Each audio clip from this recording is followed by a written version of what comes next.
Quando se fala de armas alemãs temidas na Segunda Guerra, toda a gente pensa nos tanques, no Tiger, no Panther, aquelas máquinas enormes, blindadas, que se tornaram o rosto do pânico aliado em campo aberto. E não é difícil perceber por quê.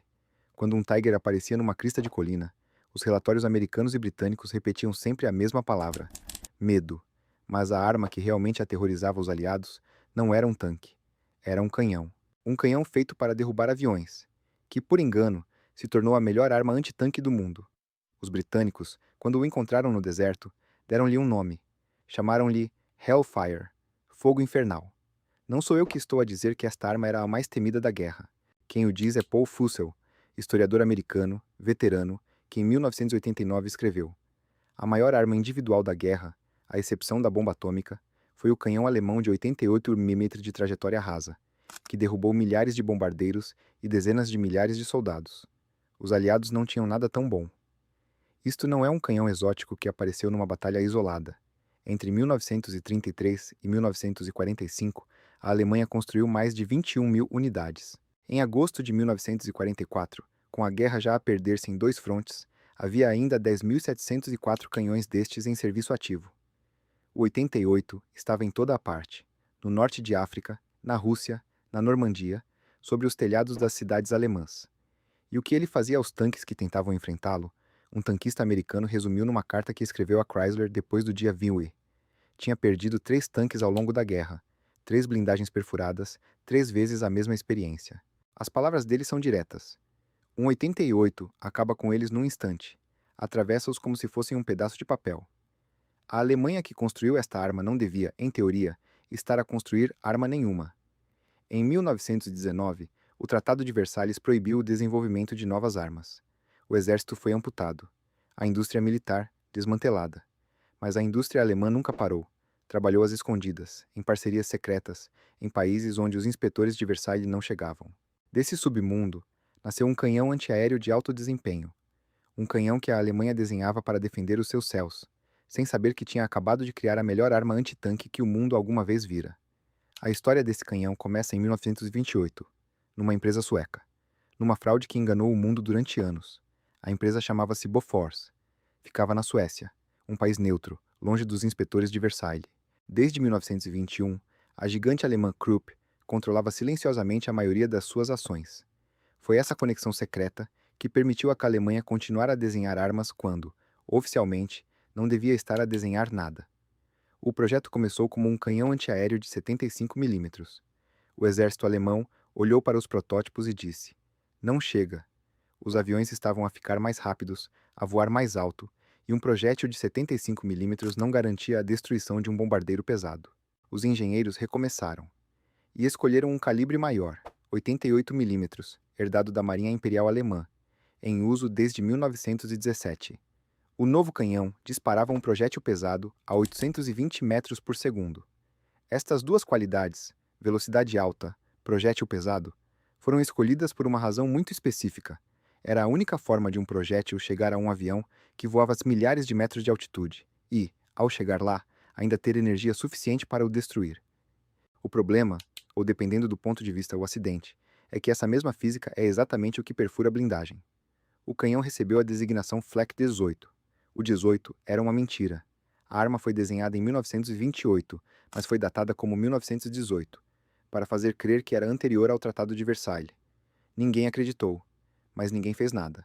O Flak 18 montava-se numa base cruciforme, uma cruz de aço. As rodas podiam ser removidas e a arma baixada sobre essa cruz, dando-lhe rotação completa de 360 graus. Uma tripulação treinada conseguia implantar o canhão, das rodas ao chão, em 2 minutos e meio. Numa guerra que se deslocava a dezenas de quilômetros por dia, essa velocidade não era um luxo. Era a diferença entre ter um canhão onde precisavas dele e chegar com ele 2 horas tarde. Isto era, em 1933, o canhão antiaéreo mais avançado do mundo. Missão cumprida. Mas em 1936, a Guerra Civil de Espanha começou. A Alemanha enviou a Legião Condor, uma força militar camuflada que lutou ao lado de Franco, e levou o Flak 18. O canhão provou ser a melhor arma antiaérea então disponível, nas palavras dos próprios relatórios alemães. Mas os relatórios de campo trouxeram uma nota que não estava no manual. O 88, quando apontado para baixo, para o horizonte, em tiro tenso, trajetória rasa, Era devastador contra alvos terrestres, tanques, bunkers, infantaria. A velocidade de boca que o tornava capaz de alcançar aviões a grande altitude tornava-o igualmente capaz de atravessar blindagem a longa distância. A Alemanha tinha acabado de descobrir por acidente que o seu melhor canhão antiaéreo também era o seu melhor canhão antitanque.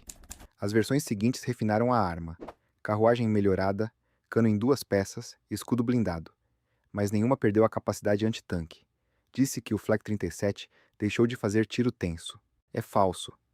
A primeira confirmação em combate veio em maio de 1940, na França. Os aliados tinham tanques pesados que os alemães não conseguiam perfurar com os seus canhões antitanque dedicados. O Char-B-1 bis francês era um monstro blindado. O Matilda II britânico era, em 1940, provavelmente o melhor tanque de infantaria do mundo. O PaK-36, o canhão antitanque padrão alemão de 37 milímetros, que os soldados chamavam com amargura o batente da porta, era inútil contra eles.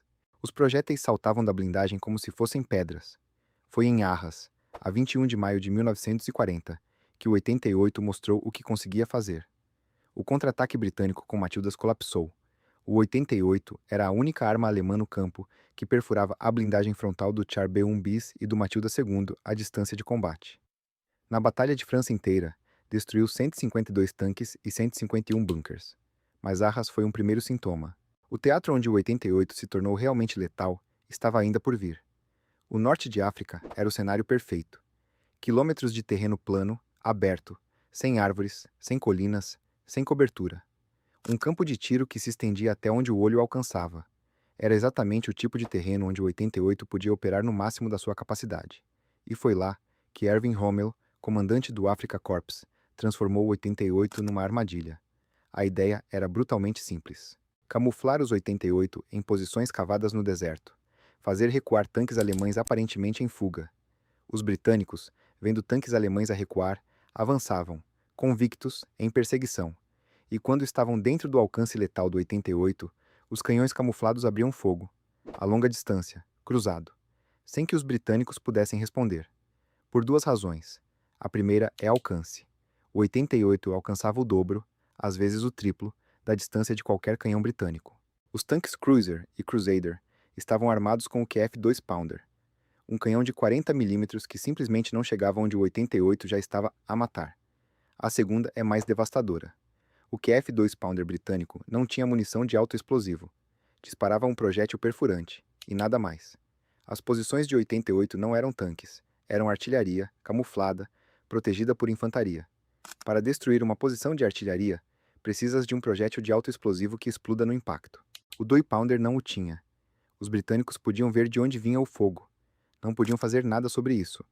O caso de estudo que definiu a reputação do 88 aconteceu entre 15 e 17 de junho de 1941. O nome em código britânico era Operação Battle Axe. Rommel sabia que vinha aí. Montou uma linha defensiva com 88 mm cavados em 3 pontos: o Passo de Halfaya, o Point 206, a sul de Forte Capuzzo, e o Point 208, na Serra de Rafid. Em cada um desses pontos, 88s, camuflados. À espera. Às 6 da manhã de 15 de junho, o Esquadrão C do 4º Regimento Real de Tanques avançou sobre o Passo de Halfaya. Trazia 13 Matildas, o tanque mais blindado que os britânicos tinham no deserto. Em poucas horas, quase todos foram destruídos. Sobreviveram um tanque ligeiro e uma Matilda. Uma, de 13. Na Serra de Rafid, 5 Crusaders aproximaram-se inadvertidamente do Point 208. Os 88 abriram fogo. Os 5 foram destruídos. Ao fim dos 3 dias, o balanço da operação era este: 91 a 98 tanques britânicos perdidos, contra 12 do eixo, e os britânicos deram ao Passo de Halfaya o nome que ficou para sempre: Hellfire Pass, o Passo do Fogo Infernal. No teatro norte-africano inteiro, ao longo de 1941, apenas 2 batalhões de flak destruíram 264 tanques britânicos. E aqui convém ouvir Rommel, não antes da batalha, mas depois dela. Vendo o que o 88 tinha feito em Halfaya, é tentador imaginar o comandante alemão em triunfo, dono do deserto. Mas o que Rommel escreveu na véspera de Battle Axe revela algo diferente. Infelizmente, as nossas reservas de gasolina estavam muito diminuídas, e foi com alguma ansiedade que contemplávamos o ataque britânico que se aproximava, pois sabíamos que os nossos movimentos seriam decididos mais pelo medidor de gasolina do que pelas necessidades táticas. O 88 era poderoso. O deserto era uma armadilha para os britânicos, mas também era uma prisão de combustível para os alemães. O canhão podia destruir tanques, não podia fabricar gasolina, mas o verdadeiro teste estava a 3.000 quilômetros a leste, contra um inimigo que tinha tanques que os alemães nunca tinham visto. A 22 de junho de 1941, a Alemanha lançou a Operação Barbarossa. 3 milhões de soldados, a maior invasão da história. E com eles, 51 batalhões mistos de defesa antiaérea equipados com 88 mm. E foi na estepe que os alemães encontraram algo que não estavam à espera. Chamavam-se T-34 e KV-1. O T-34 era um tanque médio soviético com blindagem inclinada, um design que os alemães nunca tinham visto. O KV-1 era um monstro pesado, com mais de 75 mm de blindagem frontal. Os canhões antitanque padrão alemães eram inúteis contra eles. O PaK-36, o batente da porta, só perfurava o T-34 a cerca de 200 metros, e mesmo assim de flanco, ou de trás, nunca frontal. E enquanto os canhões alemães falhavam a 200 metros, o canhão de 76 mm do T-34 era eficaz a 1.000. Os alemães estavam a ser destruídos a quilômetros de distância por tanques que não conseguiam perfurar de perto. O 88 tornou-se indispensável. Em 1941 e 1942, era o único canhão alemão capaz de perfurar a blindagem frontal do T-34 e do KV-1 à distância de combate. Os batalhões de flak deixaram de ser uma exceção improvisada. Passaram a ser o núcleo antitanque, rotineiramente, em todo o fronte. O exército alemão, o exército que mais investiu em canhões antitanque dedicados no início da guerra, dependia agora de um canhão antiaéreo. A solução de emergência tornou-se a solução permanente. Mas havia um preço operacional. O 88 pesava mais de 7 toneladas. Era visível a centenas de metros. Precisava de uma tripulação de 10 homens e de um trator pesado, os DKFZ-7, para se movimentar. No lamaçal da estepe, no frio do inverno russo, com estradas que desapareciam debaixo da lama, mover um 88 era uma operação demorada e brutal. Um canhão atolado era um canhão perdido.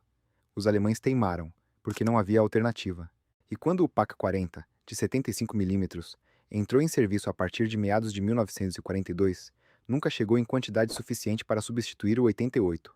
3 anos depois de Halfaya, na Normandia, o 88 ainda era a resposta. Em julho de 1944, os britânicos lançaram a Operação Goodwood, uma ofensiva blindada para romper as linhas alemãs a leste de Caen. A 18 de julho, colunas de tanques britânicos avançaram por um corredor que parecia aberto. Não estava. O Major Hans von Luck, oficial da Wehrmacht, tinha reconfigurado uma bateria antiaérea de 88 mm para tiro tenso perto da aldeia de Cagny. Quando os tanques britânicos entraram no alcance, a bateria abriu fogo. 20 tanques destruídos nos primeiros segundos.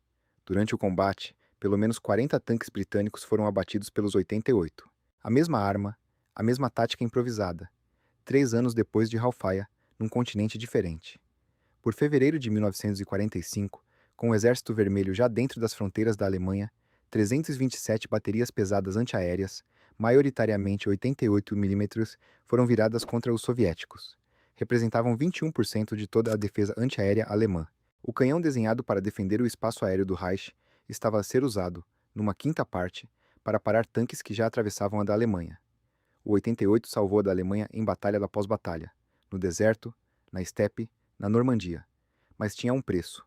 Cada 88 custava 33.600 Reichsmark. Em janeiro de 1943, num momento em que a Alemanha lutava desesperadamente em Stalingrado, com os seis de um exército cercado, a morrer de frio e de fome, e sofria a campanha de bombardeamento estratégico aliada sobre as suas cidades, os gastos com defesa antiaérea foram 39 milhões de Reichsmark. Toda a restante produção de armas e munições da Alemanha, nesse mês, somou 93 milhões. A defesa antiaérea devorava sozinha quase metade do que toda a outra produção junta. O 88 era um buraco no orçamento de guerra de uma nação que já estava a perder. E havia outro custo, mais escondido. Dentro da Alemanha, as baterias de 88 que defendiam as cidades dos bombardeiros aliados não eram operadas por soldados da frente. Eram operadas por Flakhelfer, ajudantes de flak, adolescentes, homens idosos, e mais tarde na guerra, mulheres. Pessoas que não deviam estar em combate, mobilizadas para carregar projéteis de 88 para dentro de canhões, noite após noite, enquanto as cidades ardiam à sua volta. O canhão que salvava os soldados no fronte era o mesmo que não conseguia parar a destruição das cidades onde essas famílias viviam. E aqui é preciso corrigir uma impressão. A imagem do 88 é a do destruidor de tanques, do canhão que perfurava a blindagem como papel, do Hellfire Pass, da estepe russa, de Goodwood. Essa imagem é real. Não é exagero, mas era a minoria do trabalho real da arma. A maioria dos 88mm passou toda a guerra no papel antiaéreo original, defendendo o Reich, apontada ao céu, disparando contra bombardeiros que vinham em massa, noite após noite, sobre Hamburgo, sobre Dresden, sobre Berlim, e falhando com frequência em parar o que vinha. O bombardeamento estratégico aliado destruiu cidades inteiras apesar dos 88, mas o acidente, a descoberta casual na Espanha, a improvisação desesperada em Arras, a armadilha refinada no deserto, deixou um legado, e o legado entrou no tanque. O sucesso improvisado do Flak como antitanque levou a Alemanha a desenhar descendentes dedicados. O 8,8 cm KWK-36 foi a versão para a torre de tanque. Tornou-se o armamento principal do Tiger Pyon, o tanque mais temido da guerra. O 8,8 cm PA-43 foi o canhão antitanque dedicado. Equipou o Elephant e o Jagdpanther. O 8,8 cm KWK-43, versão melhorada para a torre, armou o Tiger II, o King Tiger. O tanque mais temido da guerra foi armado com um filho direto de um canhão antiaéreo. O tanque mais pesado da guerra foi armado com o neto desse mesmo canhão, mas a linhagem Tiger nasceu de um acidente. O 88 foi permanentizado como antitanque, porque a Alemanha não conseguia produzir alternativas dedicadas suficientes a tempo. O canhão antiaéreo salvou batalhas precisamente porque o exército que mais investira em antitanque dedicado falhou em entregar essas armas em número. A versatilidade do 88 não foi genialidade, foi remendo. Um remendo que durou 12 anos, gerou os tanques mais temidos da guerra, e nem assim salvou o Reich. A arma mais temida da Segunda Guerra não nasceu como arma, nasceu como defesa contra aviões. Como um canhão que a Alemanha desenhou às escondidas, numa empresa sueca, para contornar um tratado que a proibia de armar. Descobriu o que tinha na Espanha, confirmou em Arras, refinou no deserto com Rommel, dependeu na estepe contra tanques que não conseguia perfurar de mais nenhuma forma, e ainda usou na Normandia, 3 anos depois de Halfaya, porque nunca conseguiu substituir o improvisado. Por vezes, o que assombra a história não é o que foi planeado, é o acidente que ninguém conseguiu controlar.